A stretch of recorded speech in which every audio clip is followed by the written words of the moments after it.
अच्छा, अब जो बेटे हमने नेक्स्ट सीखना है, और ये आपके पेपर के हिसाब से अगर मैं बात करूं तो this is something really really important. Chapter 25 evaluating evidence one article at a time, और ये आप एक क्वेश्चन इसके अंदर एक्सपेक्ट कर सकते हो अपने पेपर में से। पेज नंबर 342 पे बहुत ही इंपॉर्टेंट टेबल दिया हुआ है, elements of a research article. ये टेबल आपको बहुत अच्छे से अंडरस्टैंड भी करना है, और इस टेबल को अच्छे से आपको इसको इंटरप्रेट करना आना चाहिए। अब ये टेबल का मतलब ये है कि जब भी आप कोई भी इंटरनेट पे रिसर्च आर्टिकल देखते हो, जैसे भी आपने अपना साइनॉप्सिस बनाते हुए डिफरेंट आर्टिकल्स का रेफरेंस दिया, तो उनमें से जितने भी आर्टिकल्स का आपने रेफरेंस दिया, किसी को भी आप उठा के देख लो, तो उन हर एक आर्टिकल के अंदर ये सारे के सारे एलिमेंट्स, ये सारे के सारे जो कंपोनेंट्स हैं वो मौजूद होंगे। और वो कौन कौन से एलिमेंट्स या कंपोनेंट्स हैं? सबसे पहले title, then comes abstract, then introduction, then method, results, discussion, conclusions, references and finally appendix। ठीक है, टाइटल का मतलब ऑब्वियसली होता है कि हमारा टाइटल ऐसा हो, कंसाइज होना चाहिए, ब्रीफ होना चाहिए, but at the same time बहुत कंसाइज होना चाहिए कि जब हम टाइटल को ही देखें तो हमें बहुत अच्छे से पता चल जाए कि इस रिसर्च पेपर में, इस रिसर्च आर्टिकल में एक्चुअली क्या काम कर रहे थे रिसर्चर्स, और किस किस किस्म की जो साइंटिफिक उन्होंने इन्वेस्टिगेशन कैरी आउट की है वो यहाँ पे। ठीक है, एब्स्ट्रैक्ट बेसिकली होता है एक रिसर्च पेपर की समरी। नॉर्मली जो एब्स्ट्रैक्ट के वर्ड्स होते हैं वो 150 से लेके 300 तक होते हैं, बट ये वेरी भी करता है, समटाइम्स 350 वर्ड्स तक भी होते हैं, बट जनरली 150 टू 300 वर्ड्स होते हैं। ठीक है, then comes introduction. Introduction obviously आपने रिसर्च प्रेजेंट करनी है। लेट्स से आपकी ट्यूबरक्यूलोसिस के ऊपर रिसर्च है, तो आप इंट्रोडक्शन के अंदर ट्यूबरक्यूलोसिस के बारे में थोड़ा सा इंट्रोडक्शन दोगे, उसके फैक्ट्स फिगर्स बताओगे, उसके ग्लोबल प्रेवलेंस आप बता सकते हो, रीजनल प्रेवलेंस बता सकते हो, नेशनल प्रेवलेंस आप उसका बता सकते हो। फिर हमारे पास मेथड्स या मटेरियल्स एंड मेथड्स इसको कहते हैं कि आपने जो रिसर्च की है उसके अंदर आपने क्या मेथड्स यूज किए हैं। मटेरियल, आपने अगर कोई केमिकल्स यूज किए हैं तो वो कहाँ से परचेज किए, अगर एनिमल मॉडल्स थे तो वो कहाँ से लिए, वो रैट्स थे, कौन सी स्पीशीज के रैट्स थे, उनकी एज क्या थी, उनका एवरेज बॉडी वेट क्या था, वो आपने कहाँ से लिए। ह्यूमन मॉडल्स अगर थे तो वो आपने कहाँ से जो अपना सैंपल था वो कलेक्ट किया, उनकी कॉन्सेंट आपने किस तरह से ली, एथिकल कंसिडरेशंस किस तरह से की, स्टैटिस्टिकल प्रोसीजर एनालिटिकल प्रोसीजर्स जो आपके थे। लेट्स से अगर आपने हीमोग्लोबिन डिटरमिन करना था ब्लड सैंपल लेके तो वो आपने कैसे किया, हिमेटोक्रिट करना था तो वो आपने कैसे किया, किस लैब से आपने टेस्ट करवाया, ये सारी की सारी डिटेल मेथड्स में या मटेरियल्स एंड मेथड्स जिसको कहते हैं उसके अंदर होता है। Then comes results. ऑब्वियसली आपने ओरिजिनल डेटा कलेक्शन किया है तो इस सेक्शन के अंदर आप अपने रिजल्ट्स को इंटरप्रेट करते हो। अगर कोई टेबल्स हों, अगर कोई ग्राफ्स हों तो आप उनको शो करते हो, या फिर टेक्स्ट के अंदर भी आप अपने रिजल्ट्स को शो कर सकते हो। फिर डिस्कशन। डिस्कशन में ऑलवेज रिमेंबर बेटे, डिस्कशन का मतलब क्या होता है, लोग इसमें बहुत ज्यादा गलती करते हैं। डिस्कशन के अंदर बेसिकली आपके जो स्टडी रिजल्ट्स आए, लोग एक्चुअली गलती ये करते हैं कि अपने रिजल्ट्स को ही रिपीट करके बताना शुरू कर देते हैं डिस्कशन सेक्शन में। डिस्कशन सेक्शन का मतलब ये हरगिज नहीं है। डिस्कशन सेक्शन का मतलब ये होता है कि आपके जो रिजल्ट्स आए हैं उनको आपने कंपेयर करना है प्रीवियस पब्लिश्ड लिटरेचर के साथ। यानी लेट्स से अगर आपने अपनी स्टडी में 30 रेफरेंसेस दिए तो अब ऑब्वियसली वो 30 रेफरेंसेस वही होंगे ना जो आपके काम से भी मोर और लेस सिमिलर होंगे, आपके काम से भी मैच कर रहे होंगे ना, वही तभी तो आपने वो रेफरेंसेस दिए ना, क्योंकि आपका काम और उन रिसर्चर्स का काम मोर और लेस सेम था। तो अब डिस्कशन में आपने ये करना है कि अपने रिजल्ट्स को कंपेयर करना है उन रेफरेंसेस के साथ, उन पब्लिश्ड लिटरेचर के साथ, और कुछ ज़ाहिर रिजल्ट्स ऐसे होंगे जो आपके रिजल्ट्स के साथ मैच कर रहे होंगे, कुछ रिसर्च पेपर्स के रिजल्ट्स ऐसे होंगे जो आपके रिजल्ट्स के साथ मैच नहीं कर रहे होंगे, या हो सकता है टोटली आपके ऑपोजिट या आपसे डिफरेंट आए हों। तो फिर आपने उनकी रीजन ढूंढने की कोशिश करनी है कि अच्छा अगर तो ये आपके साथ मैच कर रहे हैं तो भाई दैट वाज द रीजन कि ये मैच कर रहे हैं। अगर वो आपके साथ बहुत ज्यादा डिफरेंट शो हो रहे हैं तो उसकी भी कोई ना कोई पर्टिकुलर रीजन होनी चाहिए। वो रीजन आपने ढूंढने की कोशिश करनी है कि ओके अगर ये डिफरेंट आ रहे हैं तो फिर इसकी पोटेंशियल रीजन मे बी क्या हो सकती है। Then comes conclusion. Conclusion obviously छोटा सा पैराग्राफ होता है जिसके अंदर 70 to 80 वर्ड्स के अंदर आपने डिस्क्राइब करना होता है कि आपकी रिसर्च एक्चुअली क्या कन्वे कर रही है, क्या उसकी findings, major findings, just 1 to 2 liner findings, और बाकी आपकी रिसर्च का क्या ऑब्जेक्टिव था, उसे क्या मेजर फाइंडिंग मिली और इससे क्या आप कंक्लूड करो। Then comes references. ऑब्वियसली जैसे आपने साइनॉप्सिस के एंड पे पूरी की पूरी लिस्ट ऑफ रेफरेंसेस डाली है। And lastly appendices. अपेंडिक्स या अपेंडिसेस के अंदर बेटे आप बेसिकली मे भी अपना क्वेश्चन डाल सकते हो, कॉन्सेंट फॉर्म डाल सकते हो, कोई भी ऐसी चीज जो कहीं और फिट इन नहीं होती वो बेसिकली आप अपेंडिस में। Guidelines for discussing published research,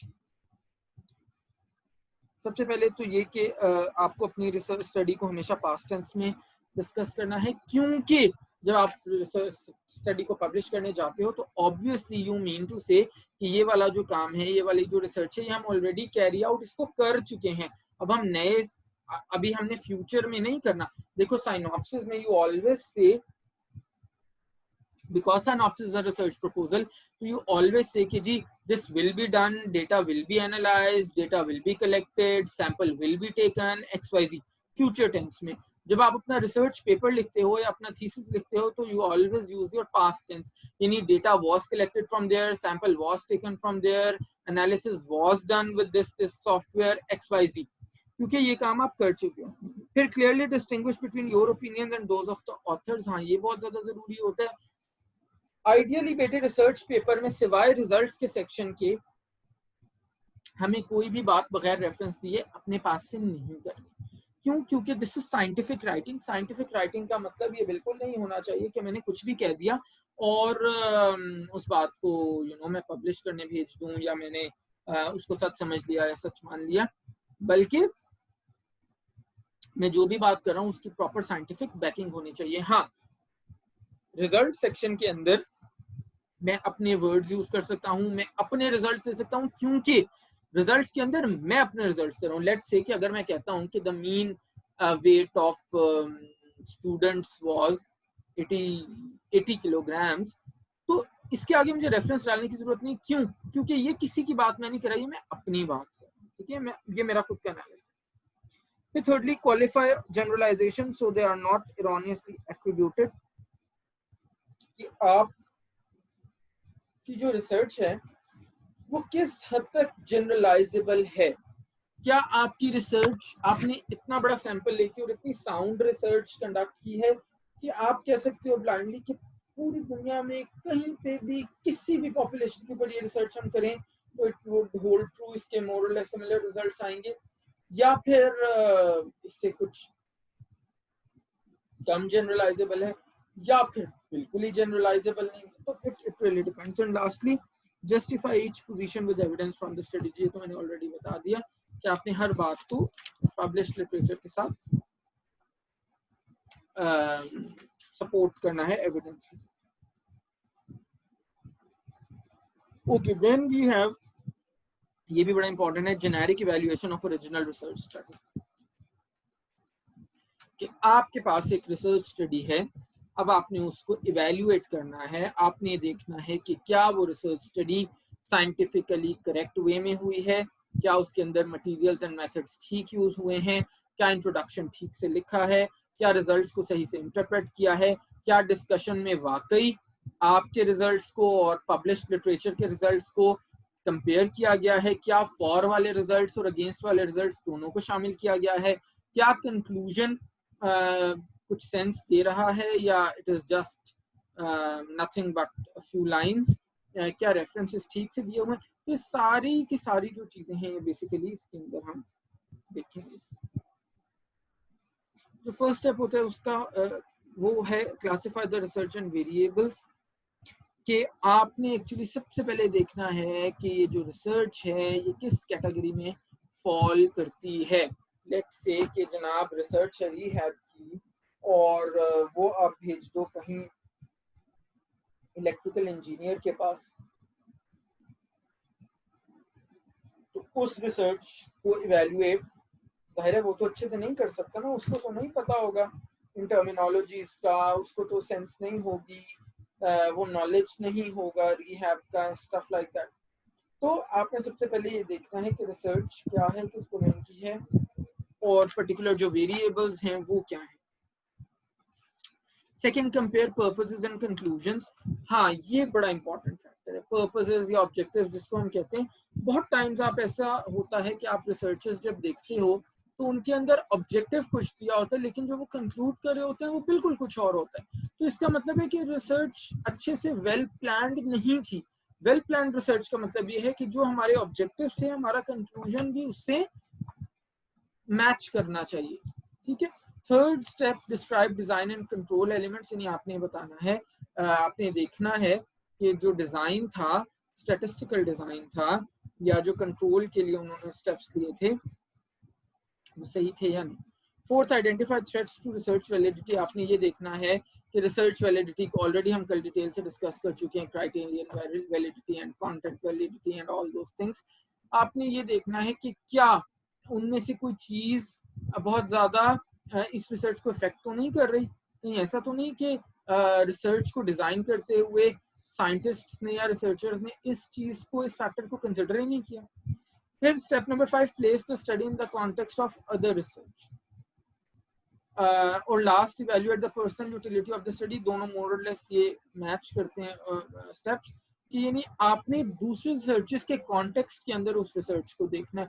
यानी जाहिर है कोई भी दुनिया की ऐसी रिसर्च नहीं है जो आप कहें कि अच्छा ओके बस मैं इसको इंडिविजुअलिटी में देखूंगा, इसका और दुनिया की किसी रिसर्च से कोई लेना देना बिल्कुल है ही नहीं। ये नहीं हो सकता, ऐसा नहीं हो सकता, ठीक है, ऐसा पॉसिबल ही नहीं। फिर जनाब, generic evaluation of review articles. अभी हमने किसकी बात की थी? रिसर्च आर्टिकल्स की, यानी वो वाला आर्टिकल जिसमें आपने ओरिजिनली डेटा कलेक्ट किया है। अब हम बात करने जा रहे हैं generic evaluation of review articles, यानी वो वाला आर्टिकल जैसे आपने अभी अपना साइनॉप्सिस में रिव्यू के ऊपर काम किया बेसिकली। तो अब हम ये देखना चाह रहे हैं कि अगर आपके पास एक रिव्यू आर्टिकल आता है तो उसके ऊपर आप किस तरह से उसको इवैल्यूएट कर सकते हैं। Step 1 is the clarity of the review question. सबसे पहले तो ये कि आपने ये देखनी है कि क्या जो रिसर्चर है, क्योंकि ऑब्वियसली रिव्यू पेपर में हम डेटा तो नहीं खुद से कलेक्ट करते, तो आपने ये देखना है कि जो रिसर्चर है क्या वो अपने माइंड में क्लियर था कि रिव्यू क्वेश्चन मैं क्या करने जा रहा हूँ, किस वजह से मैं रिव्यू पेपर लिखने जा रहा हूँ, क्या क्राइटेरिया है मेरे माइंड में। सेकंड स्टेप है evaluate the article identification and selection strategies. दूसरे नंबर पे आपने देखना है कि आर्टिकल को उन्होंने आइडेंटिफाई कैसे किया। ऑब्वियसली जब आप रिव्यू पेपर लिखते हैं, ये तो बेटे अच्छा रिव्यू पेपर होता है, उसके अंदर मोर और लेस भी 80, 90, 100 रेफरेंसेस तो होते ही हो, ठीक है। तो आपने देखना है कि उन्होंने जो रिसर्च पेपर सिलेक्ट किया उनका क्या क्राइटेरिया था। पहली चीज तो आपने देखनी है कि रिव्यू पेपर में हमेशा हमारी कोशिश होती है कि हम लेटेस्ट, जितने ज्यादा लेटेस्ट हो सकते हैं उतने ज्यादा लेटेस्ट हम रेफरेंसेस ऐड करें। लेट से भाई आज डेंगू की बात हो रही है और 10 साल बाद हो सकता है डेंगू टोटली इररिलेवेंट हो जाए, तो अगर 10 साल बाद एक बंदा डेंगू पे रिव्यू पेपर लिखेगा और आज के वो रेफरेंसेस डालेगा तो 10 साल बाद तो वो होल्ड उनकी कोई वैलिडिटी नहीं करेंगे, ठीक है। तो हम हमेशा लेटेस्ट पेपर्स को इंक्लूड करते हैं। इसी तरह बहुत सारी बेटे रिसर्च के साथ साथ चेंजेस आती है ना। मैंने डायबिटीज पे एक रिव्यू लिखना है लेट से, और मैं 1994, 98, 97, 88, 86, 85, 83 इस ईयर, इन ईयर्स के मैं रेफरेंसेस यूज करता हूँ। तो बेटे जितनी लेटेस्ट रिसर्च अब डायबिटीज की न्यूट्रिशन थेरेपी में हुई है पिछले 10, 15, 5 साल में, उसको तो मैं ऑब्वियसली मिस कर जाऊंगा, ठीक है। तो इस वजह से आर्टिकल्स को सिलेक्ट कैसे किया ये बड़ा इंपॉर्टेंट है देखना। Third, determine how the author's assess validity of the studies, के ऑथर्स ने ये कैसे देखा कि जो स्टडीज को वो इंक्लूड कर रहे हैं अपने रिव्यू में उनकी वैलिडिटी कैसे, कितनी है, कैसे। फिर step 4, evaluate the results against the strength of the evidence, कि आपने रिजल्ट्स को भी देखना है कि एविडेंस की स्ट्रेंथ क्या है। क्या वो बेसिकली कॉन्टेक्चुअली मैच कर रहे हैं, जो हमारा कॉमन सेंस कहता है उसके साथ वो जा रहे हैं। लेट से अगर एक रिसर्च कहती है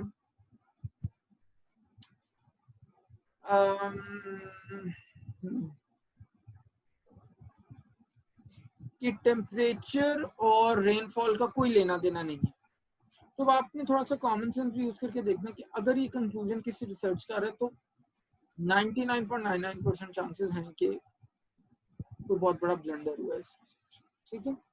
लास्ट स्टेप है evaluate the personal utility of the review, कि आपने इवैल्यूएट करना होता है कि ये जो रिव्यू पेपर है इसकी एक्चुअली यूटिलिटी क्या है, क्या कोई फायदा भी है इसका या ये ऐसे ही है, ठीक है। तो ये भी बड़ा इंपॉर्टेंट है। फिर लेवल्स ऑफ एविडेंस ये दिए हैं टेबल 25.3 में डिफरेंट रिसर्चेस के अकॉर्डिंगली।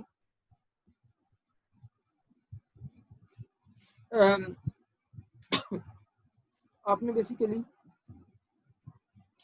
ये देखना है कि डिफरेंट तरह की जो स्टडीज हैं उनके लेवल्स ऑफ एविडेंस हम उनको कितना स्ट्रॉन्ग या कितना वीक लेते हैं, ठीक है। वन की अगर बात करें चाहे ए या बी हो तो उसके अंदर सिस्टमैटिक रिव्यूज और रैंडमाइज्ड कंट्रोल ट्रायल्स आते हैं। टू के अंदर अगेन कोहॉर्ट स्टडीज के सिस्टमैटिक रिव्यूज या कोहॉर्ट स्टडी इटसेल्फ आती है। थ्री के अंदर केस कंट्रोल स्टडीज के सिस्टमैटिक रिव्यूज या इंडिविजुअल केस कंट्रोल स्टडी आती है। फोर के अंदर हम केस सीरीज या केस कंट्रोल स्टडीज हमारे पास आती हैं। और लास्ट हमारा expert opinion without critical appraisal हमारा आता है। यानी जो वन है वो बेटे सबसे ज्यादा स्ट्रॉन्ग एविडेंस है, फाइव जो है वो सबसे वीक एविडेंस है। यानी इस टेबल का, ये आपको टेबल बड़ा इंपॉर्टेंट है आना चाहिए। इस टेबल का मतलब ये है कि वन ए वाला अगर मैं काम कर रहा हूँ, सिस्टमैटिक रिव्यू कर रहा हूँ मैं आरसीटीज का, तो अगर ऐसा कोई पेपर करते हो आप, जिस पढ़ते हो रिव्यू पेपर जिसमें लिखा हुआ है कि हम we conducted systematic review of randomised control trials, तो इसकी फाइंडिंग्स बहुत ज्यादा ऑथेंटिक है। और लास्ट पे 5 पे अगर आप कोई एक्सपर्ट ओपिनियन पढ़ते हो किसी रिसर्चर की, तो इसकी फाइंडिंग्स बहुत ही वीक है, ठीक है। इस टेबल का ये मतलब है।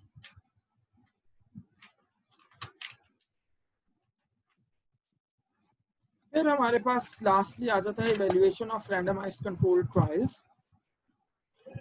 इसके अंदर बेटे हम दो स्केल्स यूज करते हैं, scales for scoring the quality of RCTs. Table 25.4 page 355 पे दिया हुआ है। एलिजिबिलिटी की अगर हम बात करें, एक पेड्रो स्केल होता है और एक जेडेड स्केल होता है। तो एलिजिबिलिटी की अगर हम बात करें तो एलिजिबिलिटी क्राइटेरिया हमने पेड्रो स्केल में बस उसको स्पेसिफाई करना है, उसका कोई स्कोर नहीं है। रैंडम एलोकेशन की, रैंडमाइजेशन की बात करें तो सब्जेक्ट्स अगर वो कहता है पेपर में कि सब्जेक्ट्स वर रैंडमली एलोकेटेड टू ग्रुप्स, अगर उसने किया है तो 1 पॉइंट दे देंगे, नहीं किया तो 0 पॉइंट। और जेडेड स्केल में भी यही है। फिर इसी तरह बेसलाइन कैरेक्टरिस्टिक्स इसके साथ आ जाते हैं। मास्किंग की बात करें तो ब्लाइंडिंग अगर की है, मास्किंग की है तो 1 पॉइंट, नहीं की तो 0 पॉइंट। फिर इसी तरह रिटेंशन ऑफ पार्टिसिपेंट्स और यूज ऑफ स्टैटिस्टिकल टूल्स हैं, सबके लिए यस है तो 1 पॉइंट, नो है तो। सो टोटल पॉसिबल पॉइंट्स 10 है पेड्रो स्केल में, और जेडेड स्केल में टोटल पॉसिबल पॉइंट्स 5 है, ठीक है। तो जितना ज्यादा किसी रिव्यू किसी आरसीटी को 10 में से या 5 में से पॉइंट्स मिलते हैं, उतना ज्यादा वो इफेक्टिव, उतना ज्यादा वो ऑथेंटिक होता है, ठीक है। So this is all about this chapter. इंशाल्लाह नेक्स्ट लेक्चर में मिलते हैं बेटा। अल्लाह हाफ़िज़।